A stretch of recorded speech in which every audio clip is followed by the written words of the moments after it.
도로에 색깔을 칠한다고요? 무슨 유치원 놀이입니까? 저는 그날 한국의 고속도로 시스템을 보며 비웃었습니다. 20년 동안 독일에서 교통 시스템을 연구해온 제가 보기에 도로에 빨강, 파랑, 초록 선을 그어놓는 건 어린아이들이나 좋아할 만한 방법이었죠.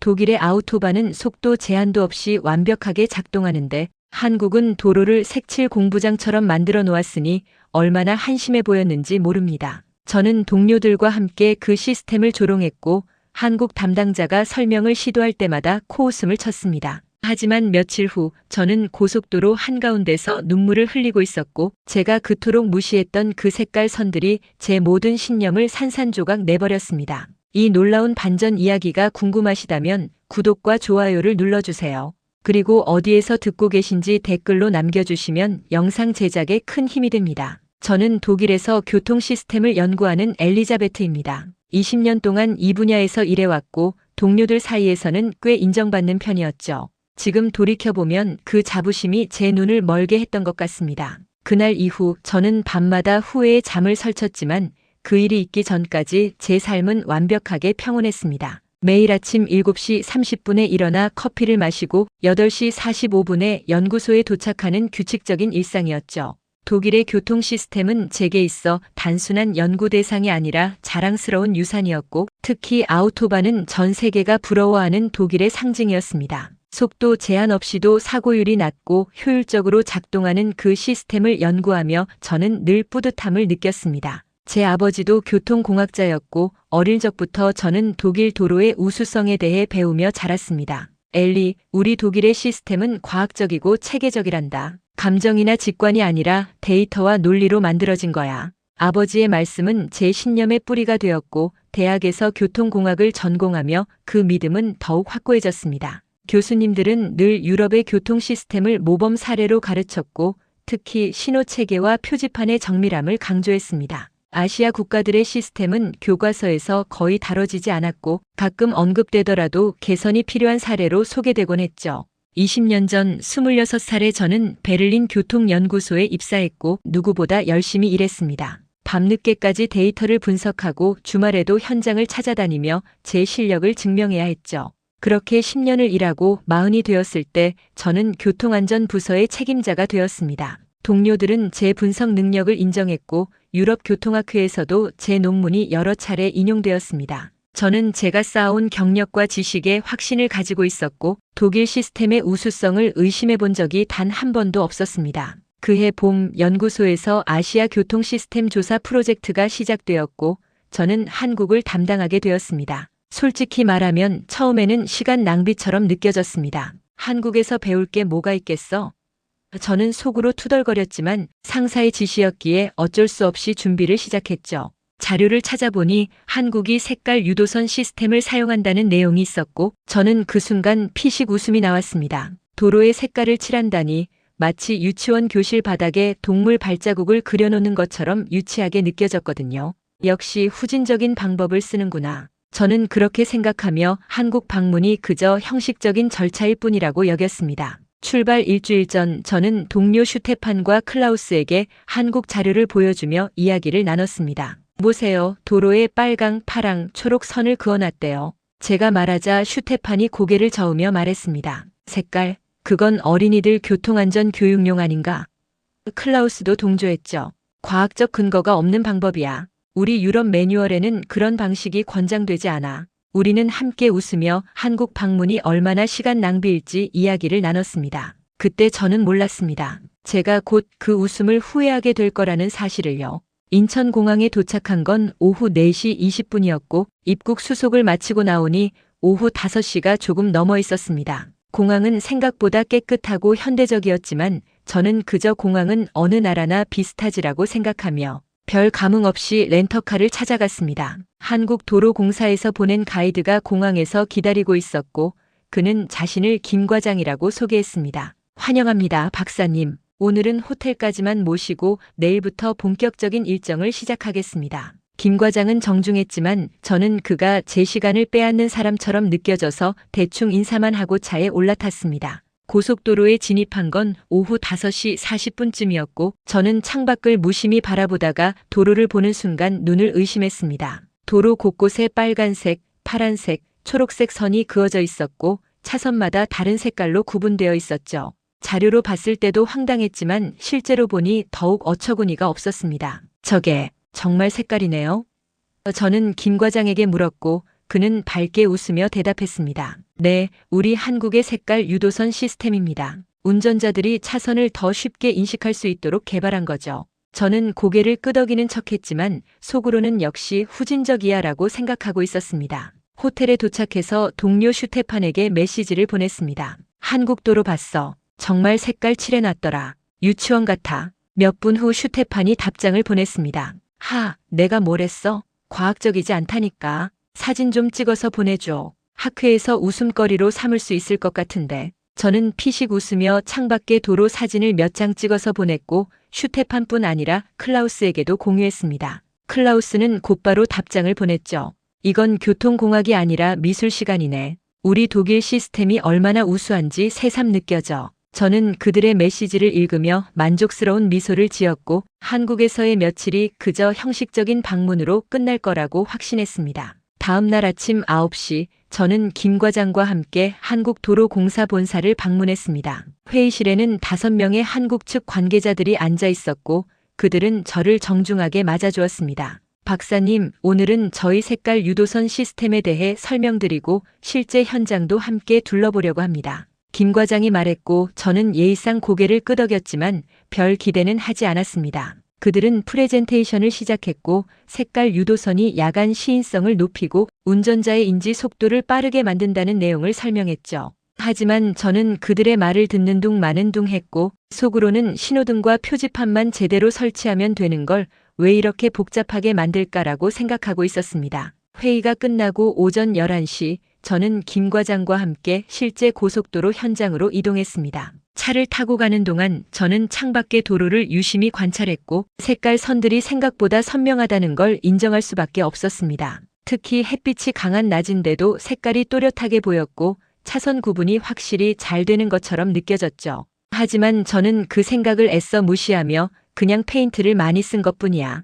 비용 대비 효과가 낮을 거야라고 스스로를 납득시켰습니다. 김 과장이 말을 걸었습니다. 박사님, 특히 야간에 이 시스템이 빛을 발휘합니다. 오늘 밤에도 한번 나와 보시겠어요? 저는 피곤하다는 핑계로 거절했지만 사실은 그의 설명을 더 듣고 싶지 않았기 때문이었습니다. 오후 2시쯤 호텔로 돌아와서 저는 다시 슈테판에게 연락했습니다. 오늘 한국 측 설명 들었어. 색깔이 시인성을 높인다는데 그냥 표지판 더 설치하면 되는 거 아닌가? 슈테판이 곧바로 답장했죠. 당연하지. 유럽 매뉴얼에도 나와 있잖아. 색깔 유도는 표준이 아니야. 그들이 우리 방식을 따라오려면 아직 멀었어. 저는 그의 말에 동의하며 고개를 끄덕였지만 묘하게도 마음 한구석이 불편했습니다. 오늘 본 색깔 선들이 생각보다 효과적으로 보였고 차량들이 차선을 잘 지키는 것 같았거든요. 하지만 저는 그 느낌을 떨쳐버리려 애썼고 착각이야. 내가 너무 피곤해서 그런 거야라고 스스로에게 말했습니다. 저녁 7시 저는 호텔방에서 창밖을 내다보며 고속도로의 불빛을 바라봤습니다. 어둠 속에서도 색깔 선들이 선명하게 빛나고 있었고 차량들이 질서정연하게 움직이는 모습이 보였죠. 저는 잠시 멍하니 그 광경을 바라보다가 고개를 저으며 커튼을 쳤습니다. 아니야. 이건 그냥 운이 좋은 구간일 뿐이야. 독일 시스템이 더 우수해. 저는 그렇게 스스로를 다독이며 침대에 누웠지만 묘한 불안감이 가슴 한구석에 자리 잡고 있었고 그날 밤 저는 잠을 설쳤습니다. 사흘째 되는 날 아침 8시 30분 저는 김 과장과 함께 고속도로 관제센터를 방문했습니다. 관제센터는 생각보다 현대적이었고 수십 개의 모니터가 실시간으로 도로 상황을 보여주고 있었죠. 김 과장은 자랑스러운 표정으로 시스템을 설명했지만 저는 여전히 시큰둥한 태도를 유지했습니다. 박사님, 이 시스템 덕분에 사고 발생 시 평균 대응 시간이 독일보다 빠릅니다. 김 과장이 말했고 저는 눈썹을 치켜올리며 되물었습니다. 독일보다요? 그건 좀 과장 아닙니까? 김 과장은 당황한 표로 자료를 꺼냈지만 저는 그의 말을 믿고 싶지 않았습니다. 오전 10시쯤 관제센터 견학을 마치고 나오는데 후배 마르쿠스에게서 전화가 왔습니다. 마르쿠스는 3년 전 한국에서 1년간 유학했던 경험이 있는 젊은 연구원이었고 제가 한국에 간다는 소식을 듣고 연락을 해온 거였죠. 선배님, 한국 어때요? 색깔 유도선 시스템 보셨어요? 마르쿠스가 물었고 저는 코웃음을 치며 대답했습니다. 맞지. 유치하더라. 도로를 색칠 공부장으로 만들어놨어. 마르쿠스는 잠시 침묵하더니 조심스럽게 말했습니다. 선배님, 근데 그 시스템이 실제로는 꽤 효과적이에요. 제가 한국에 있을 때 직접 경험했거든요. 특히 야간이나 악천 후에. 저는 그의 말을 자르며 짜증스럽게 대답했습니다. 마르쿠스, 자네 1년 있었다고 그쪽 편을 드는 건가? 우리 독일 시스템이 얼마나 우수한지 잊은 거야? 마르쿠스는 더 이상 말하지 않았고 저는 전화를 끊어버렸습니다. 그날 오후 2시 저는 호텔로 돌아와 슈테판과 클라우스에게 화상회의를 요청했습니다. 오늘 한국 측에서 자기들이 독일보다 낫다고 주장하더라고요. 말도 안 되는 소리죠? 제가 말하자 슈테판이 분개하며 대답했습니다. 뭐라고? 한국이 독일보다 낫다고? 우습군. 우리 아우토반은 100년 역사가 있고 전 세계가 인정하는 시스템인데. 클라우스도 가세했습니다. 엘리자베트, 그들은 데이터를 조작했을 가능성이 높아. 한국 같은 나라가 우리보다 앞설 리 없어. 유럽 교통학회 매뉴얼에도 색깔 유도는 비과학적이라고 명시되어 있잖아. 저는 그들의 말에 고개를 끄덕이며 제 생각이 옳다는 확신을 다시 얻었습니다. 다음 날 아침 9시 김 과장이 다시 연락을 해왔습니다. 박사님, 오늘은 실제 고속도로에서 주행 테스트를 해보시면 어떨까요? 직접 운전해보시면 시스템의 효과를 체감하실 수 있을 겁니다. 저는 내키지 않았지만 거절할 명분이 없어서 마지못해 동의했습니다. 오전 10시 30분 저는 김 과장과 함께 차를 타고 고속도로에 진입했고 김 과장은 조수석에서 계속 설명을 이어갔습니다. 보시다시피 파란색 선은 고속차로, 초록색은 일반 차로, 노란색은 저속차로를 의미합니다. 운전자들이 색깔만 봐도 어느 차로인지 즉시 알 수 있죠. 저는 듣는 둥 마는 둥 하며 운전에만 집중했지만 사실 색깔 구분이 생각보다 명확하고 직관적이라는 걸 느끼고 있었습니다. 오전 11시 40분쯤 전방에 사고 현장이 보였고 저는 차를 천천히 몰며 그 광경을 지켜봤습니다. 경찰차 3대와 구급차 2대가 이미 현장에 도착해 있었고 사고 차량은 갓길로 옮겨진 상태였죠. 김 과장이 말했습니다. 저 사고가 15분 전에 발생했습니다. 벌써 처리가 거의 끝나가네요. 저는 놀라움을 감추며 물었습니다. 15분 만에요?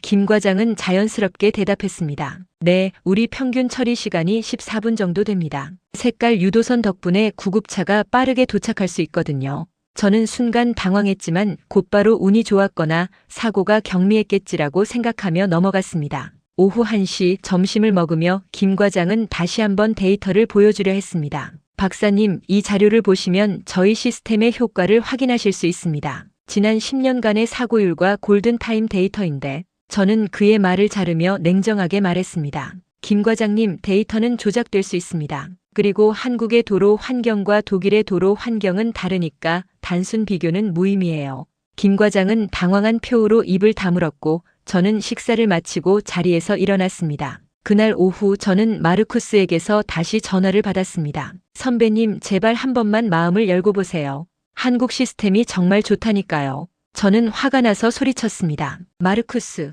자네는 도대체 누구 편인 거야? 1년 유학했다고 독일을 배신하는 건가? 마르쿠스는 한숨을 쉬며 말했습니다. 선배님, 나중에 후회하실 거예요. 저는 그의 말을 무시하고 전화를 끊었고 그날 밤 저는 분노에 차서 잠들었습니다. 닷새째 되는 날 오전 10시 한국도로공사 회의실에서 공식 프레젠테이션이 열렸습니다. 김 과장과 그의 팀은 70페이지가 넘는 자료를 준비했고 색깔 유도선 시스템의 개발 과정부터 효과까지 상세히 설명했습니다. 박사님, 이 시스템은 10년간의 연구 끝에 개발되었고 야간 반사율이 독일 기준보다 3배 높은 특수 도료를 사용합니다. 또한 인간의 색인지 속도가 문자 인지보다 0.3초 빠르다는 과학적 근거를 바탕으로 설계되었습니다. 김 과장이 설명했지만 저는 팔짱을 낀 채 냉소적인 표정을 지었습니다. 과학적 근거요?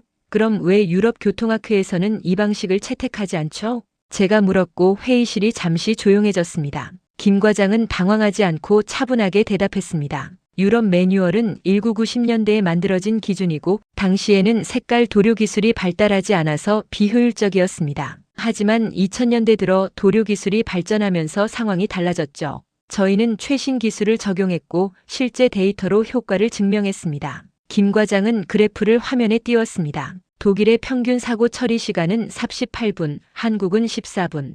독일의 야간 사고율은 주간 대비 2.2배, 한국은 1.3배. 저는 그 수치들을 보며 손에 힘을 주었고 손가락이 파랗게 질릴 정도로 주먹을 꽉 쥐었습니다. 이 데이터가 정확합니까? 검증은 되었나요? 제가 날카롭게 물었고 김 과장은 고개를 끄덕이며 대답했습니다. 네, 독립적인 교통안전기관에서 3년간 검증한 결과입니다. 저는 속으로 혼란스러웠습니다. 정말 이게 사실일까? 우리 독일이 뒤처진 걸까? 하지만 곧바로 고개를 저으며 그 생각을 떨쳐냈습니다. 아니야. 뭔가 변수가 있을 거야. 한국의 도로 환경이 달라서 그런 거겠지. 저는 스스로를 다독이며 김 과장에게 다시 질문했습니다. 그럼 비용은 어떻습니까? 색깔 도료를 유지 보수하는 비용이 엄청나게 많이 들 텐데요.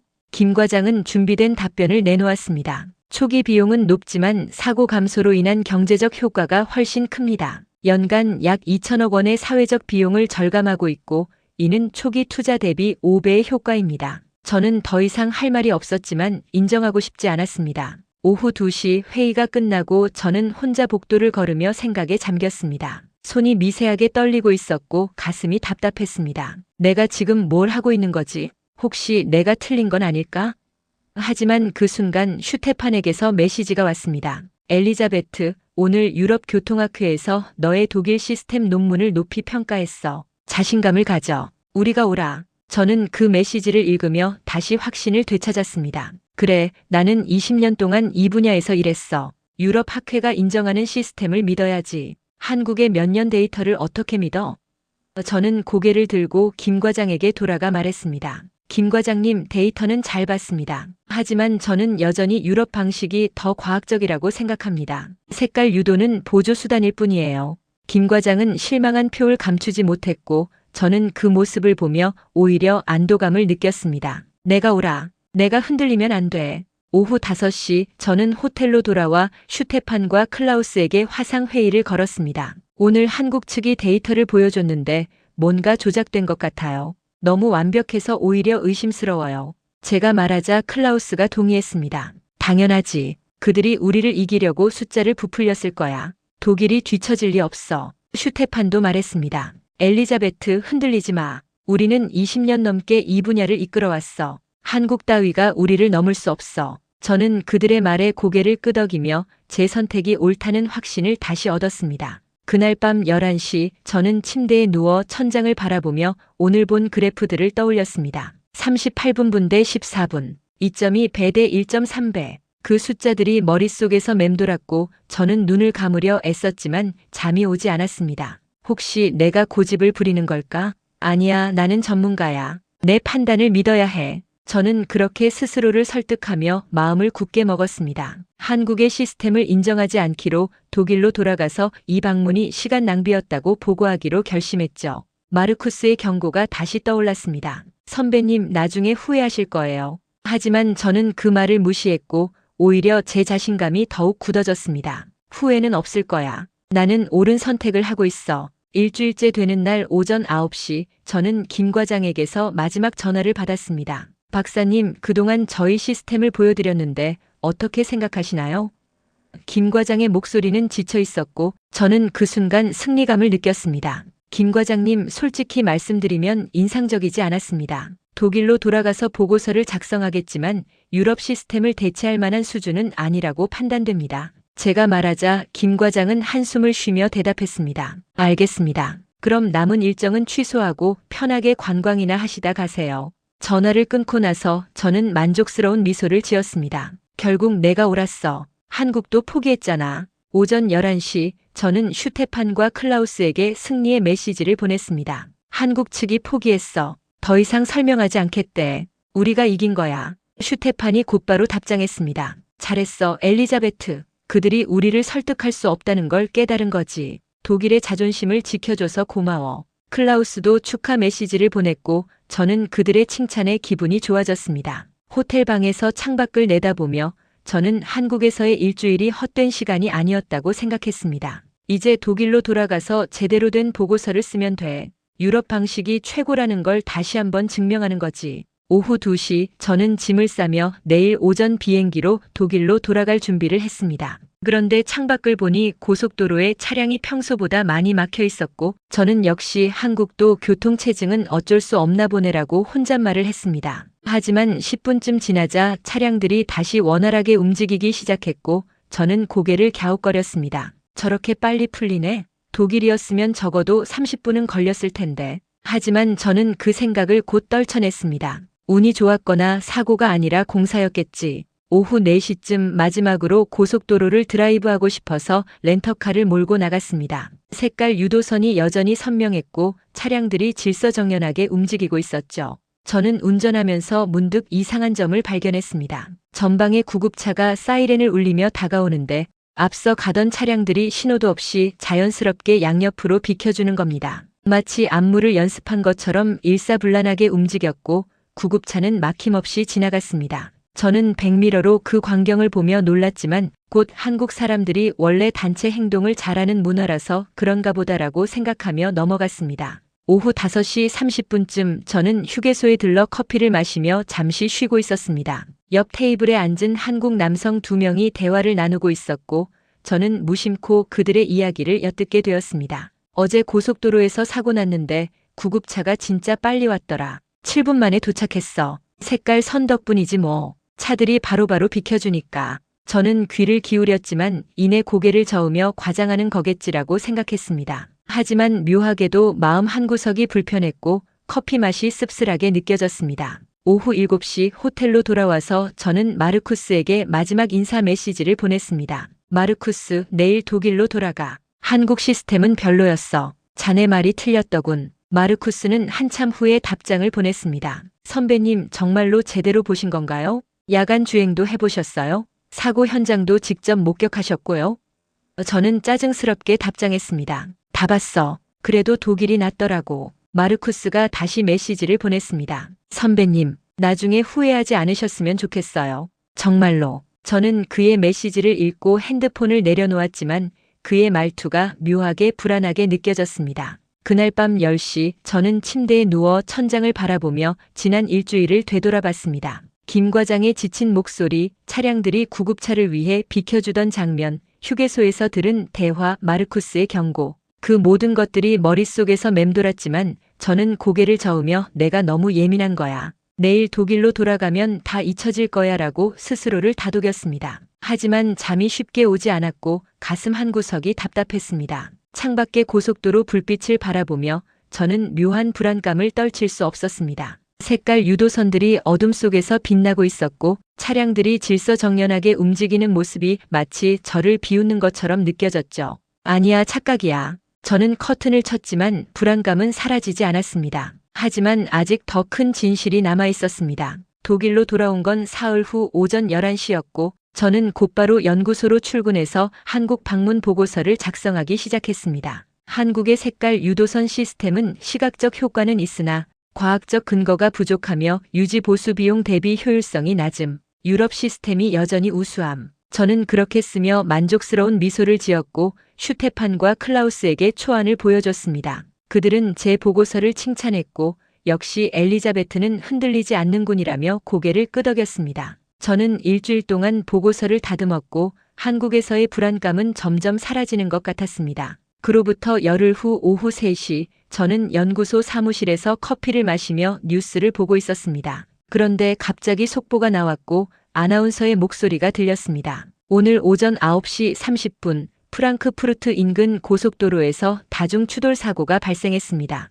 사고 차량은 총 7대이며 부상자는 11명, 그중 3명이 현장에서 사망했습니다. 구급차가 교통체증으로 인해 사고 현장에 도착하는데 45분이 걸렸으며 골든타임을 놓친 것으로 추정됩니다. 저는 커피잔을 떨어뜨릴 뻔했고 화면에는 사고 현장이 생생하게 비치고 있었습니다. 차량들이 뒤엉켜 있었고 구급차가 막힌 도로 사이를 비집고 들어가려 애쓰는 모습이 보였죠. 아나운서가 계속 말했습니다. 목격자들의 증언에 따르면 사고 발생 직후 여러 대의 구급차가 출동했지만 차량들이 길을 제대로 비켜주지 않아 골든타임을 놓쳤다고 합니다. 사망한 3명 중 1명은 임신 6개월의 여성이었으며 제때 병원에 도착했다면 살릴 수 있었을 것으로 의료진은 밝혔습니다. 저는 그 말을 듣는 순간 온몸이 굳어버렸고 손이 차갑게 식었습니다. 임신 6개월, 골든타임, 45분. 그 단어들이 머릿속에서 맴돌았고 저는 문득 한국에서 본 장면이 떠올랐습니다. 구급차가 왔을 때 차량들이 일사불란하게 비켜주던 그 광경. 평균 14분. 만약 그 시스템이 독일에 있었다면, 만약 우리도 색깔 유도선이 있었다면, 저는 급히 핸드폰을 꺼내 슈테판에게 전화를 걸었습니다. 슈테판, 뉴스 봤어? 제 목소리는 떨리고 있었고 슈테판도 당황한 목소리로 대답했습니다. 방금 봤어. 끔찍하더라. 골든타임을 놓치다니. 저는 침을 삼키며 물었습니다. 슈테판, 혹시 우리가 한국 시스템을 제대로 보지 못한 건 아닐까? 만약 색깔 유도선이 있었다면 구급차가 더 빨리 도착할 수 있었을까? 슈테판은 잠시 침묵하더니 조심스럽게 대답했습니다. 엘리자베트, 나도 그 생각했어. 한국에서 차량들이 구급차를 위해 비켜주던 영상 기억나? 혹시 그게 색깔 유도선 때문이었을까? 저희는 동시에 깨달았습니다. 우리가 뭔가 놓쳤을지도 모른다는 것을. 저는 곧바로 클라우스에게도 연락했고 오후 5시에 우리 셋은 긴급 회의를 가졌습니다. 회의실에 모인 우리는 모두 불안한 표정이었고 클라우스가 먼저 입을 열었습니다. 오늘 사고 소식 들었지? 구급차가 45분 걸렸대. 한국은 평균 14분이라고 했잖아. 그 차이가 3명의 목숨이었어. 슈테판이 고개를 끄덕이며 말했습니다. 나도 계속 생각해봤는데 한국 시스템을 너무 쉽게 무시한 것 같아. 우리가 편견을 가지고 본 건 아닐까? 저는 두 손으로 얼굴을 감싸며 말했습니다. 내가 잘못 본 걸까? 김 과장이 보여준 데이터가 진짜였던 걸까?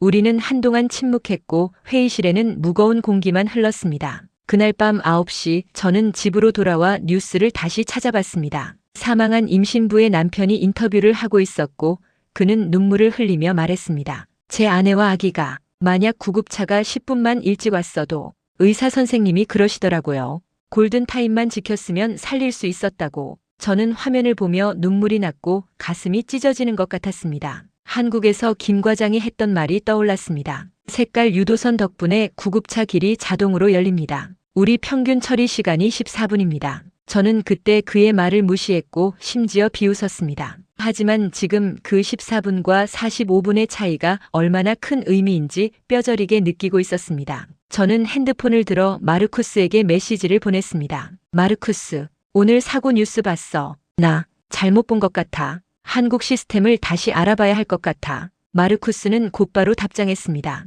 선배님, 제가 경고했잖아요. 한국 시스템은 진짜예요. 색깔 유도선이 생명을 구할 수 있어요. 제발 다시 한번 제대로 보세요. 저는 그의 메시지를 읽으며 고개를 떨구었고 후회가 밀려왔습니다. 하지만 이미 보고서를 제출했고 한국 시스템을 부정하는 내용이었습니다. 저는 무릎을 꿇고 앉아 한참을 울었고 그날 밤 잠들 수 없었습니다. 만약 우리가 한국 시스템을 도입했다면 오늘 3명의 목숨을 구할 수 있었을까? 그 질문이 밤새 제 머릿속을 떠나지 않았습니다. 다음 날 아침 8시 저는 출근하자마자 한국도로공사 자료를 다시 꺼내 읽기 시작했습니다. 10년간의 데이터, 독일 대비 3배 높은 야간 반사율, 0.3초 빠른 색인지 속도. 제가 한국에서 무시했던 모든 수치들이 이제는 달리 보였습니다. 저는 김 과장이 보여줬던 그래프를 다시 펼쳤고 독일 평균 38분 대 한국 평균 14분이라는 숫자가 눈에 박혔습니다. 24분 차이가 생명을 구하는구나. 저는 혼잣말을 하며 어제 뉴스에서 본 임신부가 떠올랐습니다. 45분이 걸렸다고 했죠. 만약 한국처럼 14분이었다면 그녀와 아기는 살 수 있었을 겁니다. 오전 10시 저는 인터넷을 검색하다가 한국 교통사고 생존자의 인터뷰 영상을 발견했습니다. 영상 속 남성은 50대로 보였고 그는 눈물을 글썽이며 이야기하고 있었습니다. 작년 여름 고속도로에서 사고가 났을 때 저는 의식을 잃었습니다. 나중에 들으니 사고 발생 후 12분 만에 구급차가 도착했다고 하더군요. 의사 선생님이 그러시더라고요. 10분만 늦었어도 제가 죽었을 거라고. 색깔 유도선 덕분에 차들이 빠르게 길을 열어줘서 살았다고 하시더라고요. 저는 그 영상을 보며 손이 떨렸고 화면을 멈출 수가 없었습니다. 남성은 계속 말했습니다. 저는 이제 5살 딸아이를 키우고 있습니다. 만약 그날 제가 죽었다면 제 딸은 아빠 없이 자랐겠죠. 한국도로 시스템에 정말 감사합니다. 저는 영상을 끄고 책상에 머리를 묻었습니다. 눈물이 흘렀고 가슴이 무너지는 것 같았습니다. 제가 한국에서 무시했던 그 시스템이 실제로 사람들의 생명을 구하고 있었던 겁니다. 저는 김 과장에게 과학적 근거가 없다고 말했고 데이터를 조작됐을 것이라고 의심했습니다. 하지만 지금 보니 그 모든 게 진짜였고 저는 제 편견 때문에 진실을 보지 못했던 겁니다. 저는 한국에서 목격했던 장면들을 다시 떠올렸습니다. 차량들이 구급차를 위해 일사불란하게 비켜주던 모습, 사고 현장이 15분 만에 처리되던 광경,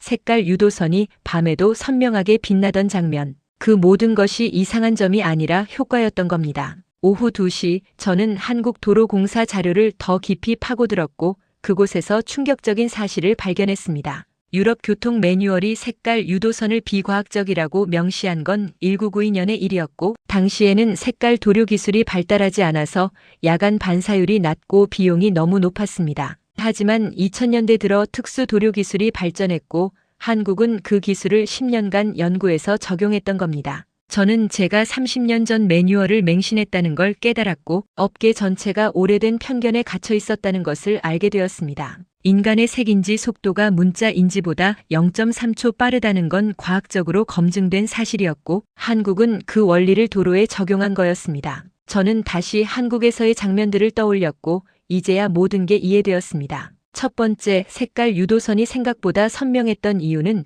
독일보다 3배 높은 반사율의 특수 도료 때문이었습니다. 두 번째, 차량들이 신호 없이 질서정연하게 움직였던 건 운전자들이 색깔을 보고 즉각적으로 판단했기 때문이었습니다. 세 번째, 사고 현장이 15분 만에 처리되었던 건 구급차가 색깔 유도선을 따라 빠르게 진입할 수 있었기 때문이었습니다. 저는 마르쿠스가 했던 말이 떠올랐습니다. 선배님, 야간 주행도 해보셨어요? 사고 현장도 직접 목격하셨고요. 저는 모든 걸 목격했지만 보고 싶지 않았던 겁니다. 제 편견이 눈을 가렸고 자존심이 귀를 막았습니다. 오후 4시 저는 슈테판과 클라우스를 다시 불렀고 제가 발견한 모든 자료를 보여줬습니다. 우리가 틀렸어요. 한국 시스템은 진짜였어요.